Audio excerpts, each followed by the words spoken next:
Level 1. The boy. You're 10 years old. It's 1933. You live in a small apartment in Dusseldorf. Your father is a machinist. He was unemployed for 2 years. Last month he got his job back. He says Hitler did that. Maybe he did. You don't ask questions. You're 10. You join the Hitler Youth because everyone joins the Hitler Youth. Your best friend joined. The boy across the street joined. The teacher said it would be good for you. Your mother packed your uniform the night before like it was Christmas. You hike. You sing. You learn to march. You learn that Germany was stabbed in the back by Jews and communists and weak politicians. You learn this the way you learn arithmetic. Repeated, tested, assumed to be true. You don't have a framework yet for what a lie looks like when it comes from every direction at once. At night, your father listens to the radio. When Hitler speaks, he goes quiet in a way he doesn't go quiet for anything else. Not reverence exactly, something more desperate. Like a man who needed to believe in something and finally found it. You are being shaped. You don't feel it happening, that's the point. Level 2, the true believer. You're 17. You've been in the Hitler Youth for 7 years. You're a unit leader now. 12 boys under you. You take it seriously. You believe. Not because someone forced you, because belief was the water you swam in, and you never learned to swim in anything else. Germany is great. Germany was wronged. Germany is rising. You are part of that rising. This feels good in the specific way that belonging to something larger than yourself feels good when you are 17 and haven't yet suffered enough to question things. You've heard things about Jews, about what's happening to them. Emigration, you were told, resettlement, special treatment. The words were always a little vague in ways you didn't examine. You saw the shop windows after Crystal knocked. You were 15. A senior leader told you it was necessary, a response, justified. You didn't argue. You had been trained not to argue. Argument was weakness. Doubt was treason. You volunteer for the Wehrmacht when you turn 18. Not because you're forced, because this is what men do now.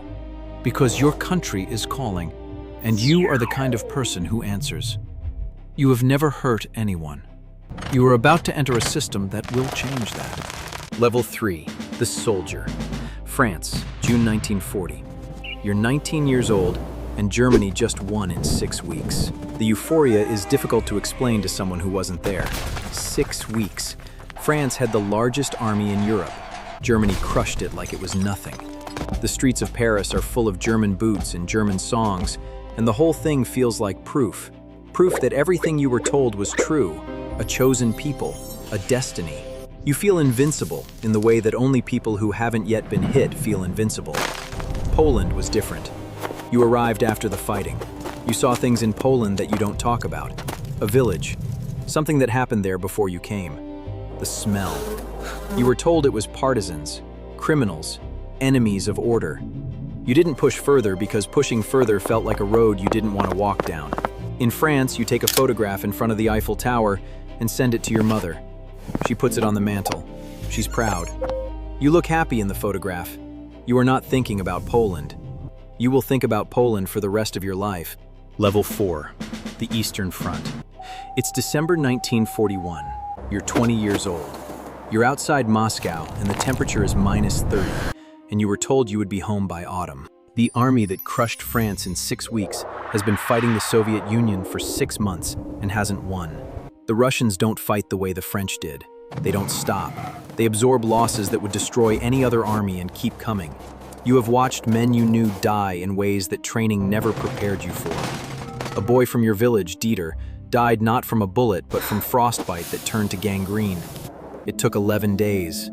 You have also done things. On the march east, you received orders. You followed them. You told yourself soldiers follow orders. You told yourself there is a logic to war you don't fully understand. You told yourself the enemy is the enemy. At night in the frozen dark, the space between what you were told and what you actually saw keeps getting wider. But the war doesn't give you time to think. That's also the point. Survival requires the whole of your attention, and attention spent surviving is attention not spent questioning. You stop writing letters home as often. You don't know what to say that is true and also bearable. Level 5, The ordinary man. You didn't go to the Eastern Front. You're 35, too old to fight, young enough to work. You're a civil servant in Hamburg. You process paperwork. The paperwork has to do with property, specifically with the transfer of property from Jewish families who have been relocated. Relocated. That's the word in the documents. You write it, you stamp it, you file it. You know the Rosenbaums, or you knew them. They lived 2 streets over. Their daughter went to school with your daughter. Nice family, quiet. The father was a dentist. One morning they were gone. Their apartment was reassigned within a week. Someone got a good deal on their furniture. You don't ask where the Rosenbaums went. You know not to ask. The not asking is a skill you've developed the way you develop any skill. Practice, repetition, conscious choice reinforced until it becomes unconscious. You are not a monster. This is the most important and most terrifying thing about you. You are a man who stamps documents and goes home to dinner and loves his daughter and tells himself the people in charge must know what they're doing. History will call this the banality of evil. You will call it Tuesday. Level 6, the SS officer. You chose this. That's the thing people won't want to hear later, but it's true. You're 28. You volunteered for the SS in 1936 because it was the elite, because the uniform was better, because the pay was better, because you believed genuinely and completely in the ideology. You were not dragged here. You walked here with your head up. You've been at a camp in occupied Poland since 1942. You manage logistics, scheduling, capacity. You use these words deliberately because the other words, the actual words, sit somewhere in you that you've learned to wall off with bureaucratic language and professional distance. You have a photograph of your wife and son on your desk. You write to them every Sunday. You tell them you are doing important work. You tell them Germany needs men who can make hard decisions. You believe this. At night, sometimes you drink more than you should. Your subordinates do the same. There are things you don't discuss even among yourselves, not because of shame. You would not allow yourself the word shame, but because discussion would make it too real, and too real is not useful. You have been told, and you have told others, that this is necessity, historical necessity, biological necessity, that the words of the Führer are not politics but science. You repeated this enough times that it settled into something that feels like knowledge. What you are doing is not knowledge. It is the end of the world as moral architecture. You will live long enough to know this, or you won't. Either outcome is a kind of justice. Level 7, the civilian who knew. Everyone knew. Not everyone knew the specific details, the camps, the numbers, the machinery of it. But the disappearances were not secret. The deportation trains ran through city centers.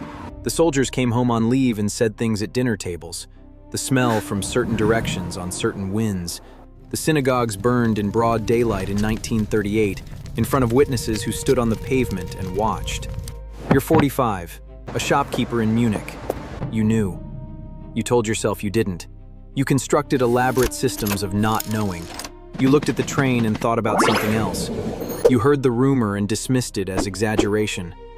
You understood that certain questions asked aloud brought consequences, and so you did not ask them aloud, or at all. This is not innocence. This is a choice made so many times it stopped feeling like a choice. Your neighbor informed on a Jewish man hiding in an attic down the street. You didn't inform. You didn't help him either. You kept your head down and your door closed and your family fed, and you told yourself that there was nothing one person could do, and maybe that was even true. But you also did not try. That is also true. You will live to 80. You will not talk about the war unless pressed. When pressed, you will talk about the bombing of Hamburg. Level 8, the resistance. There weren't many of you. That's the honest thing to say first. You're 31.